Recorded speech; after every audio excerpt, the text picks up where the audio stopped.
Mi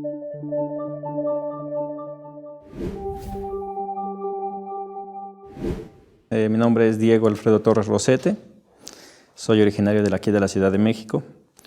20 años estuve como migrante indocumentado en Estados Unidos. Me voy en 1999. En el 2019 tengo que regresar aquí a México. Parte de lo que hago allá, primero obviamente como trabajador indocumentado, empiezo a trabajar de lavaplatos o dishwasher y poco a poco empiezo a ascender en posiciones, mesero, encargado de piso, diferentes cosas. Entro a la escuela allá, para eso pues aquí tengo que hacer un recordatorio. Aquí termino el bachillerato en el colegio de bachilleres, el cual de repente hacen muy a un lado.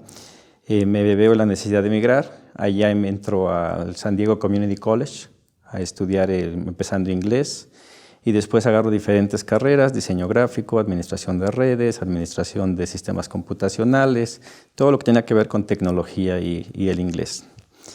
Para el año de en el 2010 tengo una falta de tránsito en Estados Unidos, me detiene la policía y soy deportado. Regreso en el 2010 aquí a México, veo las problemáticas que hay con la inseguridad, con la guerra contra el narco, y me veo en la necesidad de regresar nuevamente indocumentadamente a Estados Unidos. Estoy ahí unos años más. En el 2015 soy detenido por el ICE, Servicio de Migración. A raíz de esa primera infracción de tránsito, en el gobierno de Obama hay cambios en el cual delitos menores, como es el que me habían detenido, los vuelven agravados, y más cuando se es migrante, en una búsqueda de justificar números y sacar gente. Yo, al llegar al centro de detención, se me pregunta si tengo miedo de venir a México. Obviamente digo que sí. Era difícil no tener miedo cuando 30 de los 32 estados de Estados Unidos los declaraba como lugares no propicios para visitar. Y eso hace que me detengan. Me tienen un holding en migración por 2 meses, en el cual me obligan a ver a un juez para que me deportase ya de manera permanente, a raíz de que ya había salido una vez. Platico con una abogada. Ella me pregunta por qué tengo miedo de volver a este país. Explico el por qué. Me dice: dame una prueba para que yo pueda defenderte, ¿no?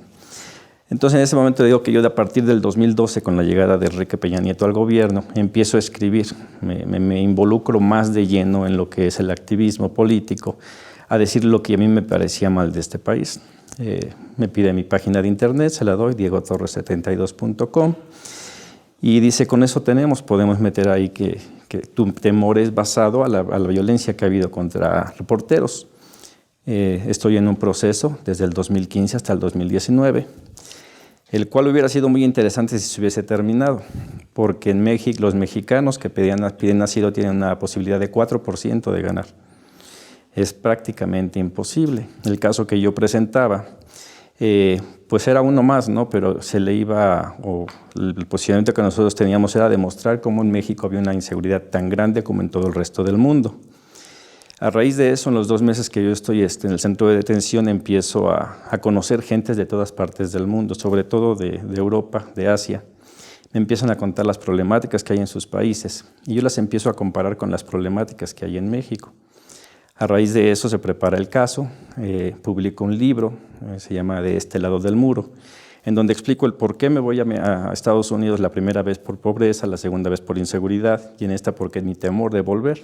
Hago un comparativo, como en cada país hay una problemática que se refleja demasiado, pero que en México están todas unidas, ¿no?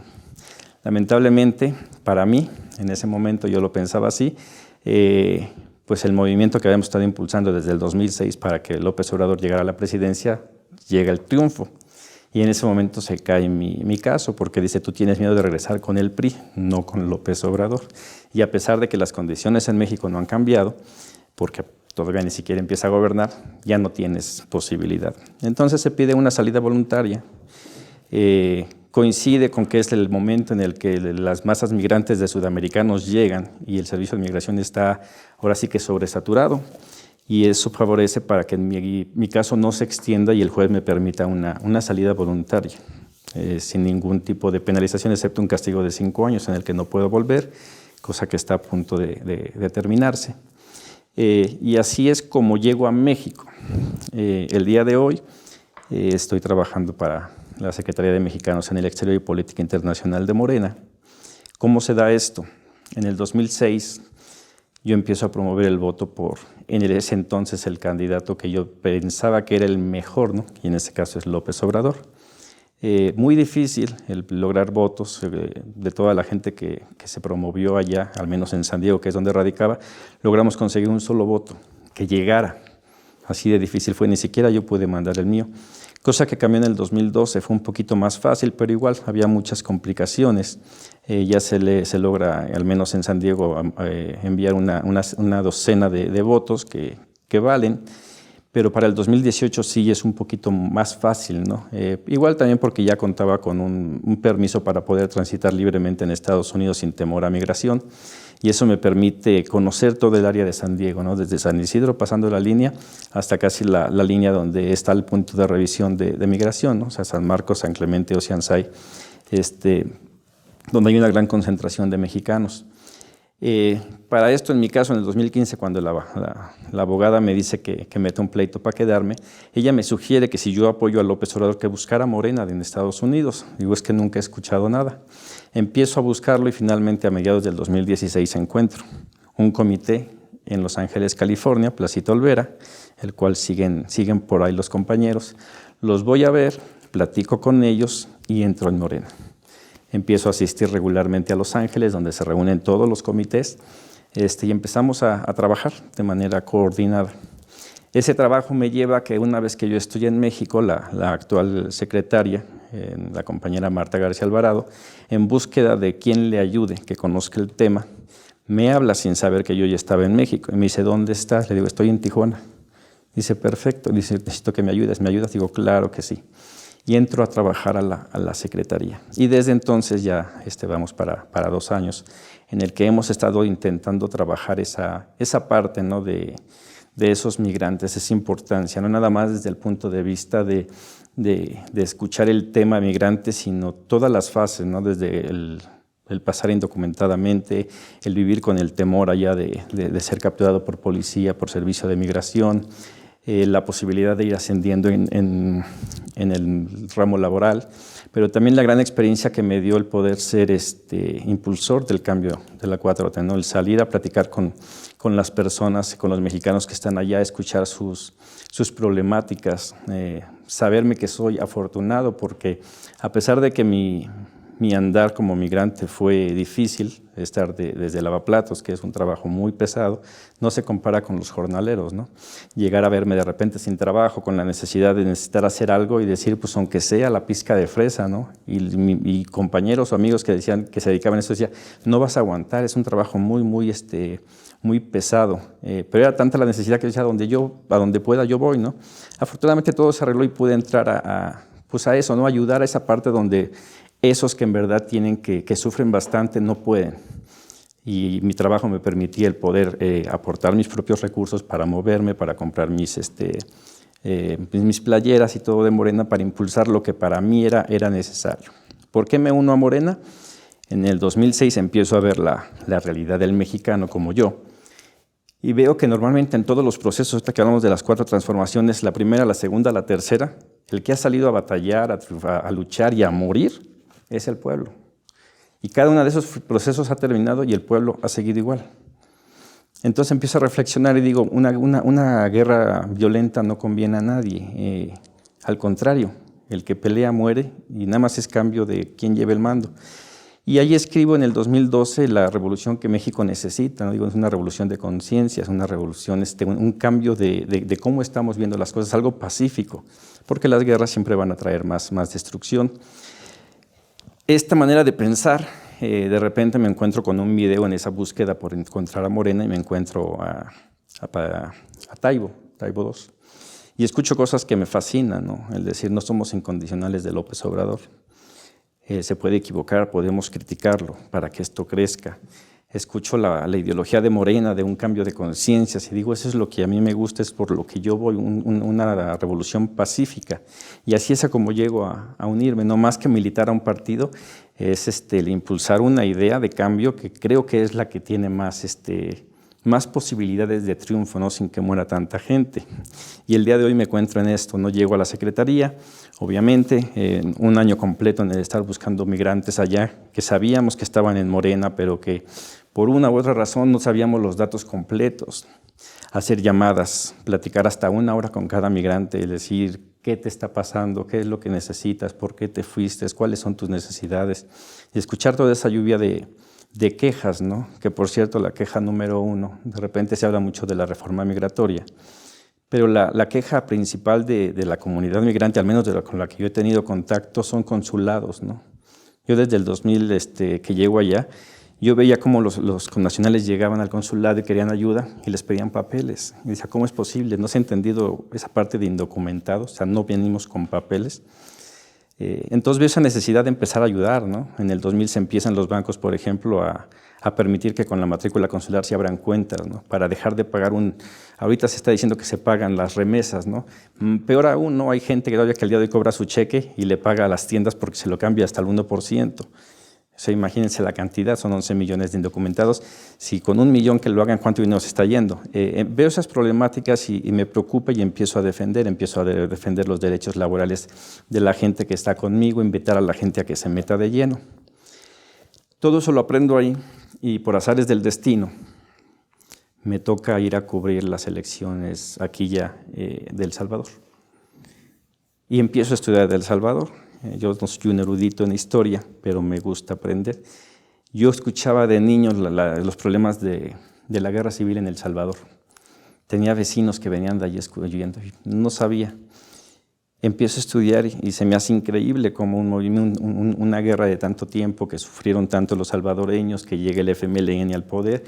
El día de hoy está a punto de desaparecer, ¿no? Muy reducido. Tengo la oportunidad de ir allá, platicar con los compañeros del FMLN, preguntarles por qué es que pasó esto, ¿no? Y hay versiones, algunos me dijeron, y que es la con la que yo me quedo, que hubo falta de formación política en la población, otros dicen que no, que hubo otros errores, pero pues yo como soy obradorista y creo que el pueblo es el que puede salvar al pueblo, yo siento que es ahí lo que faltó, ¿no? No se le puede olvidar al pueblo saber de dónde vienen, ¿no? Estas victorias que tenemos el día de hoy, es gracias a esas personas que murieron por nosotros o que han sufrido. Aprendo bastante, regreso, tengo la posibilidad después de ir a Ecuador. Otro caso bastante atípico, ver gente en la calle, vendedores ambulantes que estaban a favor del banquero. Y pues, uno como observador electoral no puede decir nada, no simplemente escuchar, pero ¿por qué? Y se ve la falta de información. De ahí puedo ir a Venezuela, que yo estaba encantado, yo quería ir a Venezuela. Tengo amigos venezolanos que hablan horrible de Venezuela, ¿no? Pero pues son amigos que estaban en Estados Unidos con un tipo de vida totalmente diferente. Y cuando llego al pueblo, a Venezuela, empiezo a escuchar lo que yo como mexicano no me la creía, ¿no? O sea, el pueblo venezolano agradeciéndole a su gobierno que tienen para comer, aunque sea algunos días, ¿no? Sabiendo la dificultad que presenta todavía el día de hoy Venezuela. Puedo sentarme con gente que está totalmente a favor y toda gente que dice no me siento representada, pero que aún así defiende a su país, no defiende a su gobernante, pero que cuestiona, que es lo que me gusta.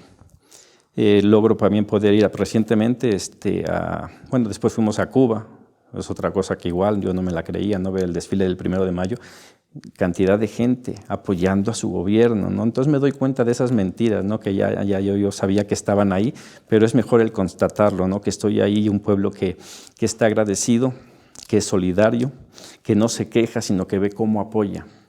Y veo de esas cosas, ¿no? Yo todavía aquí no sabía cuál era al menos desde mi punto de vista, la perspectiva para seguir, qué modelo económico se debe de seguir, pero cuando regreso de Cuba digo, para mí, ahí está, ¿no? Hay que aprenderle, porque con un embargo comercial de 60 años tienen lo que es la atención médica, la educación muy avanzada. Me acabo de enterar que ayudan inclusive al pueblo saharaui, ¿no? Traen a los saharauis para que estudien allá y después los regresan, ayudan a México. O sea, siempre esa actitud de ayudar que a mí me ha gustado y que no es ajena al pueblo mexicano, ¿no? Simplemente pienso que tenemos que ver, porque en el 85, increíblemente los de la ciudad, llamados chilangos, se decía que no se querían, pero trae la solidaridad, ¿no?, de un gobierno que es imposible, que no puede actuar, y que el pueblo sale y pone manos a las obras. Pero también he visto en esos pueblos donde he llegado, yo como citadino, medio payaso creo yo, y me dan todo. Pásele, siéntese, coma esto, coma lo otro, o sea, dan a manos llenas, ¿no? Entonces no es algo ajeno para México, no simplemente las personas que han estado en el poder al ser clase media no se han dado cuenta de eso, ¿no? Y entonces no lo impulsan. Pero es algo que no soy ajeno, pero que sí sé que se puede ahora sí masificar. Son cosas que me gustaron de ahí. Y lo más reciente, acabamos de regresar de Venezuela. Estuvimos en primera y segunda vuelta. Y también darnos cuenta, ¿no?, de cómo la televisión, los medios de comunicación de repente malinforman. Al término de la primera vuelta salimos a comer a la calle y una señora apoyando al candidato de derecha. Ese candidato que decía que las mujeres tenían que quedarse en casa. Y ahí se me prendió un poquito el foco, porque hay veces en que tenemos que sensibilizarnos, ¿no? Hay mujeres que no quieren trabajar, o no quieren que quieran trabajar. Yo pienso que nadie quiere ser explotado. Entonces, ese tipo de discursos de decir la mujer debía estar en casa, yo me lo imagino en una señora que fue abandonada, cosa que casi no pasa en América, ¿verdad?, con hijos, y que tiene que salir adelante día con día con gran problemática. Si alguien viene y le dice que su lugar debe ser en casa, estar tranquila cuidando a sus hijos, es posible que sí se compre ese discurso, ¿no? Entonces yo ahí vi que hay que ampliar el panorama de lo que hablamos. A veces es muy fácil decir esto sí, esto no, pero a veces no pensamos en esas repercusiones que van más allá de lo que nuestros ojos pueden ver. Apenas tuvimos una reunión, que es algo de lo que estamos intentando con el DSA de Estados Unidos, Democratic Socialist, Partido Democrático de América, y veo cómo ellos están intentando hacer algo que es muy difícil para ellos solos en Estados Unidos, que es cambiar el régimen por completo. Pero veo la necesidad también de nosotros como comunidad migrante latinoamericana entrar, ¿no?, en esos espacios, hablando de los millones que somos. Entonces son cosas de las que me he ido percatando. Yo que pensaba que nada más que lo mío era el tema migrante. Yo regreso a México y no me meto en nada de México, porque digo, yo lo que sé es lo de allá. Y todavía al día de hoy lo que sé es lo de allá. Pero poco a poco me empiezo a meter en México, me empiezo a meter el día de hoy ya en el internacionalismo, ¿no?, que lo pensaba, y pues yo empiezo a ser internacionalista desde que estoy encerrado los 2 meses, en lugar de quedarme ahí triste porque estaba encerrado en contra de mi voluntad, porque ya me quería venir para México. Empiezo a conocer gente de todas partes del mundo, ¿no?, Pakistán, de África, de Camerún, de Tunisia, a platicar con ellos, a gente aquí de El Salvador, que es otra de las cosas que los mexicanos tenemos que saber, ¿no? A veces no entendemos. Yo ya no veo fútbol, pero antes veía fútbol y se quejaban que salvadoreños, guatemaltecos, hondureños tiraban a matar a los mexicanos. Y cuando estoy en el centro de detención me doy cuenta por qué. El mexicano sufre al pasar a Estados Unidos, ¿no?, pero nuestros hermanos latinoamericanos sufren al pasar por México. Entonces digo, pues tenemos que pedir una disculpa, ¿no? Tenemos que cambiar eso, desde la Secretaría tenemos que empezar también a ver por ellos. Y es lo que hemos estado buscando, una integración de formación política, no nada más a nivel de México, ¿no?, sino a nivel de todo lo que es Latinoamérica. Aquí en México, algo que vi en todas las elecciones donde he podido ir a revisar, sí ha ganado bien la nueva corriente. Yo no digo es una nueva ola, yo pienso que es la misma que sigue el impulso de gobiernos progresistas, pero que le hace falta algo que México tuvo en el 2018, que era la participación masiva de la población. Eso pienso que es algo en lo que Morena puede dar, ¿no? Como lo hicimos acá, las experiencias que se hicieron, inclusive para el triunfo de Petro, fue lo que hicieron, ¿no? Del tiempo que hubo después de la primera vuelta, la primera semana no hicieron nada, pero ya después se dedicaron exactamente a eso, a ir a la calle, a tocar, a despertar esas conciencias, y lograron por poquito, pero lograron ganar, ¿no? Cosa hubiera sido diferente si esto fuera constante, que es algo en lo que Morena, pues ojalá y con estas asambleas que están en curso, pues vuelva a ser, ¿no?, motivar a la gente a que salga, porque yo sí soy de esos, yo sí creo en que el pueblo es el único que va a poder, ¿no? Difícilmente yo ya dejé de pelear con la gente para defender la política de López Obrador. Hay cosas que no entiendo todavía a día de hoy, pero me espero, porque sé que va más adelantado, ¿no? Y a veces no veo todo. Pero sí el impulsar a que la gente se meta, a que la gente piense un poquito más, a que presione un poquito más, es algo que creo que le hace falta aquí a México, tanto en México y mucho más. Voy a regresar a los migrantes en Estados Unidos. Se dice son 35 millones, 40 millones de mexicanos entre primera, segunda, tercera generación. De eso se habla de un potencial de 24 millones que pueden votar, tanto aquí como allá. Es un número muy grande, al menos aquí, ¿no?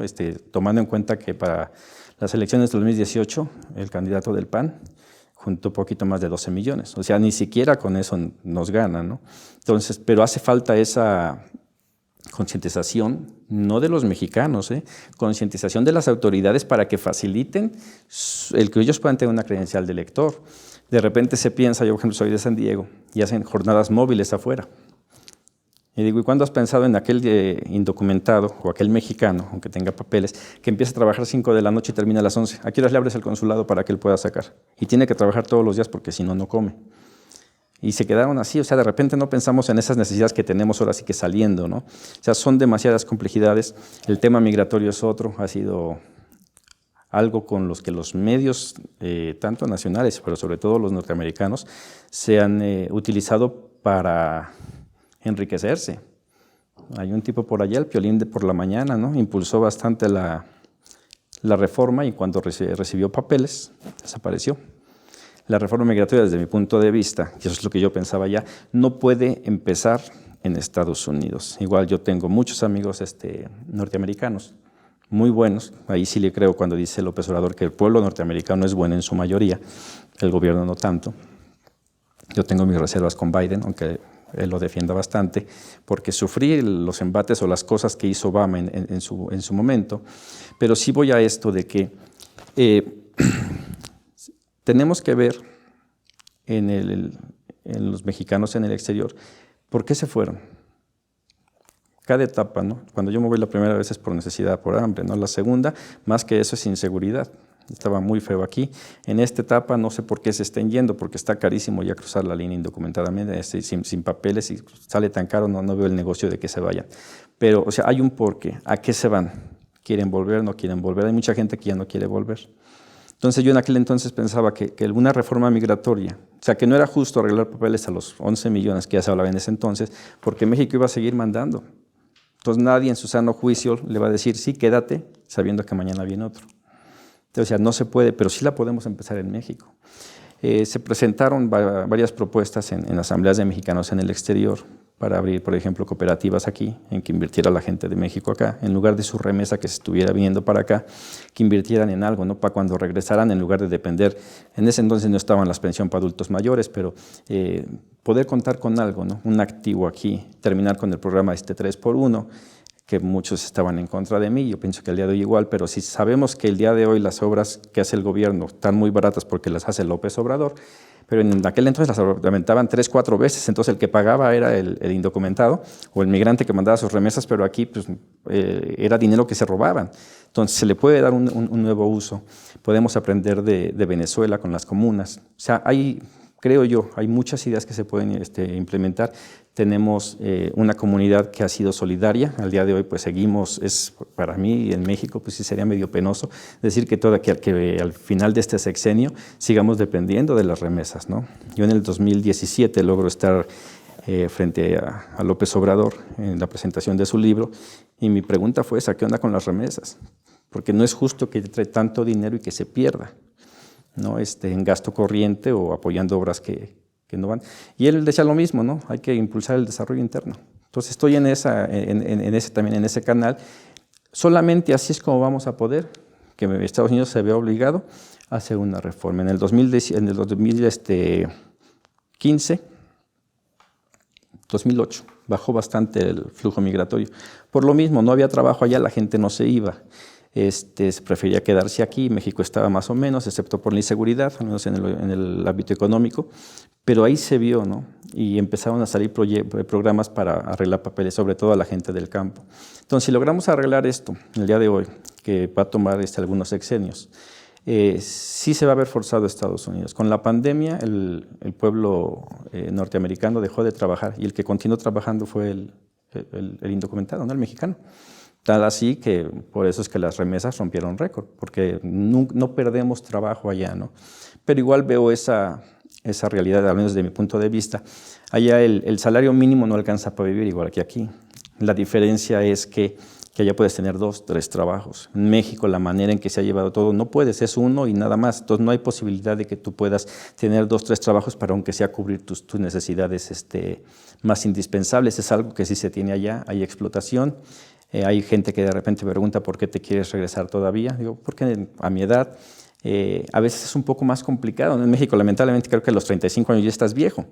Y si pasas de ahí, pues cada vez está peor. Es algo que tenemos que cambiar. Yo, estando allá, yo veía gente ya de 60 años trabajando y bien contentos. No tanto por lo que le pagaban, sino porque podían ser siendo útiles para sus comunidades, ¿no? Inclusive policías voluntarios que ya se habían retirado y seguían trabajando sin que se les pague, creo. A lo mejor alguna ayuda por ahí.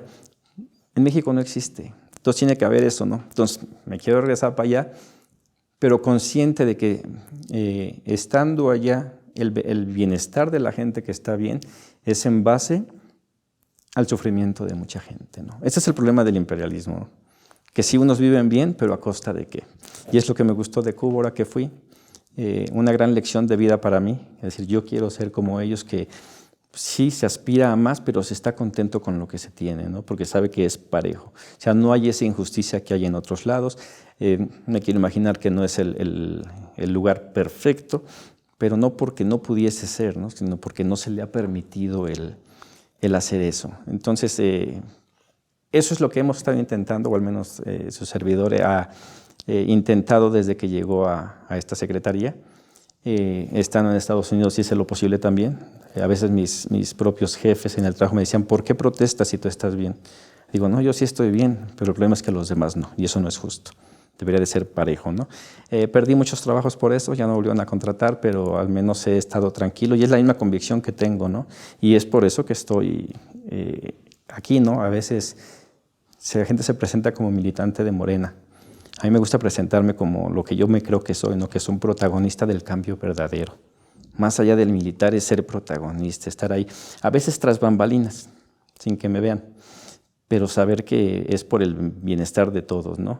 Por el bien de todos, primero los pobres, y pues México está, pues estamos en crisis, ¿no? Tenía una persona de Oaxaca, recuerdo que me habló, ya estando aquí en la Secretaría, y me decía, Diego, ve a mi pueblo, andan muy mal. De Oaxaca, digo, Oaxaca está completamente mal. Digo, ¿qué tan mal está tu población en comparación con las que están alrededor? Me decía, no, pues no está tan mal. Digo, pues entonces aguántanos tantito, ¿no? O sea, no es de un día para otro. A veces sí se esperaba que ya en cuanto llegara esto cambiara. Yo veo que el verdadero cambio va a ser 2, 3 sexenios. Tengo muchas esperanzas. Hay cosas que para mis adentros le he criticado a nuestro presidente y afortunadamente no las he dicho, porque al poco tiempo me ha callado a mí mismo, decir, bueno, es su tiempo, hay que ver qué, esto es poco a poco. Yo recuerdo que antes decía, a mí me daba pena escuchar ese discurso de López Obrador que decía, veo un México con hambre y sed de justicia. Decía, ¿cómo es posible que en el 94 lo dijeran y el día de hoy todavía siga eso? Y no es para hablar mal de López Obrador, sino para hablar mal de los gobiernos que estuvieron en medio, que hicieron que el México cayera tanto, que el día de hoy estemos como en el 94. Entonces hay gran esperanza, ¿no? En el que, bueno, ya no va decayendo más, ya logramos poner un alto, ahora falta construir, falta en verdad motivar a la gente. La pandemia es increíble, ¿no? Pero nos enseñó muchas cosas y una de ellas es eso, que no se necesita mucho para poder salir adelante, ¿no? O sea, no hubo trabajo, no hubo nada, pero no hubo desestabilización en el país, muy pocos lo ven. Y el día de hoy, a nivel al menos latinoamericano, y yo creo que internacional, México está ahí, ¿no? Tuve la fortuna de poder organizar, junto con la Secretaría, obviamente, el gran equipo que tenemos, las visitantes extranjeros para las elecciones del 21, las intermedias, y vinieron compañeros de Europa y dijeron, preferimos venir a esta que es intermedia que a las de Perú que son presidenciales, porque sabemos el momento crítico. la importancia de México, ¿no? Yo no entendí, yo criticaba qué tuvo que hacer López Obrador yendo a rescatar a Evo Morales. Y ahí me la dijeron, ¿no? Eso hizo que volteáramos a ver a México con seriedad nuevamente, ¿no?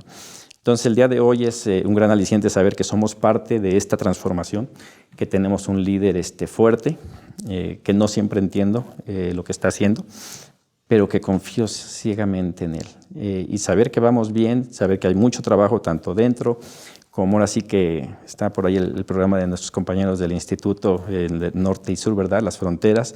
Hay mucho trabajo que hacer para allá, en la frontera norte, con no nada más los millones. Si hablamos de 40 millones de mexicanos, si argumentamos a todos los latinoamericanos, yo pienso que en algunos años, si nos organizamos, sí podremos recuperar esa mitad de terreno que se nos quitó. Pero más allá que eso, podremos hacer esa América completa, ¿no? Muchas veces se habla de la América, del sueño bolivariano, América para los americanos, y se deja fuera Estados Unidos. El día de hoy yo creo que ya no se puede dejar afuera por tanto migrante que hay allá. Ya tiene que ser una América completa y es un trabajo bastante difícil, pero creo que todas las posibilidades están puestas ahí para que finalmente podamos continuar con esto que empezó hace años con Fidel Castro. Pues estamos celebrando la Revolución Cubana, yo así lo veo. Si ellos no se imponen, no se hacen respetar y valer, difícilmente cosas hubieran cambiado, ¿no? O sea, no hubiera habido un Chávez, no hubiera habido un Evo Morales, no hubiera habido, o sea, ninguno, ¿no? Y ahorita pues nada más estamos esperando a que Lula da Silva llegue, y va a ser bastante interesante. Va a haber mucho trabajo en esta secretaría, ojalá y que se continúe, porque sí hay un gran interés en la comunidad internacional por nuestro partido, ¿no? Y creo que somos un ejemplo a seguir en lo que es organización, en el movimiento. Podemos aprender de algunas otras cosas de esos pueblos, pero creo que si en algo podemos nosotros los mexicanos enseñar es en la solidaridad, en cómo sí nos podemos echar la mano unos con otros, ¿no? Se ha visto mucho, y pues ya ahí sería entrar en muchos temas que son complicados y difíciles de entender nada más así poniéndolos sobre la mesa. Está el narcotráfico, la inseguridad y los problemas económicos, pero es una de las cosas que hemos intentado ahorita en la Secretaría, no traer gente que nos hable de eso, ¿no? Invitar, pues, en este caso yo estoy súper interesado en Cuba y en Venezuela, que creo que son procesos que hay que seguir, sobre todo para la consolidación de la formación política de la población, que es lo que para mí es lo más importante.